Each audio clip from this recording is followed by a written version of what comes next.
Electric energy stored in a capacitor, कोई सा भी कैपेसिटर हो चाहे कोई भी कैपेसिटर हो। देखिए ध्यान से, एक ये बॉडी है, इस पर इनिशियल चार्ज 0 है, इसका इनिशियल वोल्टेज भी 0 है।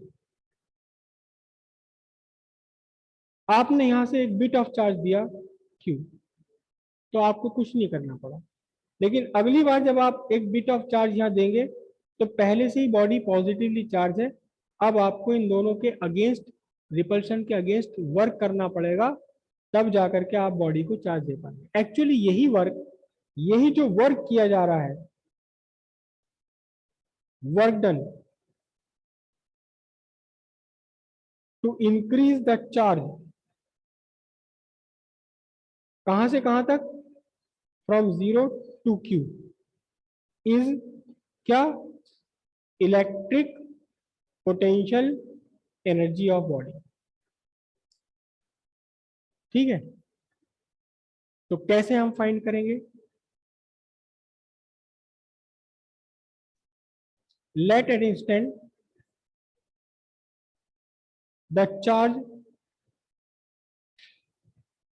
On the body be Q, किसी बॉडी पर इंस्टेंट चार्ज Q है।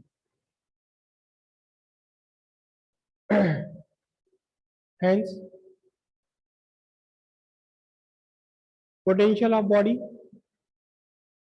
C equals Q by V, तो V कितना होगा, Q बाई C वोल्ट। ठीक है, C equals Q by V, तो V equals C by Q in terms of capacity. Her body अपने आप में एक कैपेसिटर है, चाहे उसका शेप साइज कुछ भी क्यों ना हो। ठीक है,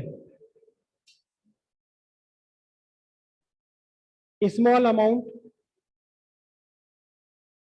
of work done for giving further small charge dq, कितना वर्क करना पड़ेगा, सिंपल सी बात है, v dq, ये तो पोटेंशियल की डेफिनेशन है, v equal dw by dq। ठीक है, फिर टोटल वर्क डन फॉर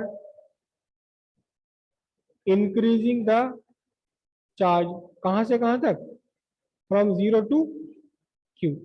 तो टोटल वर्क डन कैसे फाइंड करेंगे, सिंपल सी बात है, इंटीग्रेट कर दो dw को, कहां से कहां तक, 0 से Q तक, integration from 0 to Q v dq, integration from 0 to Q Q by C dq।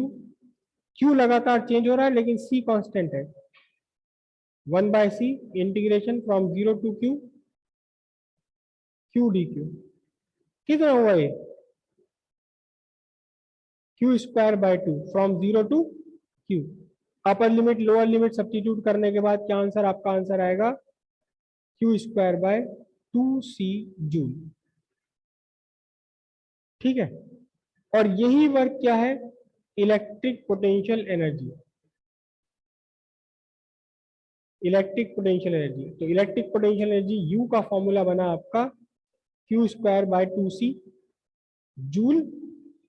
अगर Q को आप सब्स्टिट्यूट कर दें, Q इक्वल CV, क्या बन जाएगा, Q इक्वल CV, एक C से C कैंसिल हो जाएगा, हाफ CV स्क्वायर। इस V स्क्वायर में से एक V को C के साथ ले लो, तो C इंटू V क्या बनेगा, Q, तो ये बना हाफ QV जूल। ये आपके फॉर्मूले हो गए, इक्वेशन हो गई क्या, electric potential energy of capacitor. इसी से रिलेटेड है energy density,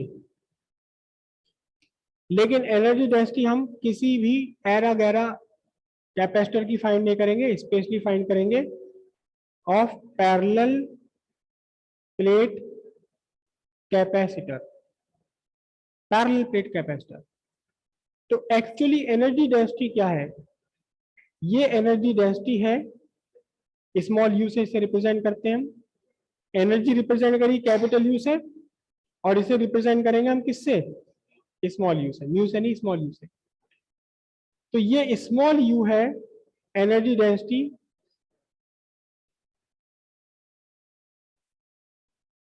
energy stored per unit volume, energy stored per unit volume. और पर यूनिट वॉल्यूम को ऐसे फाइंड करेंगे, सिंपल सी बात है, इलेक्ट्रिक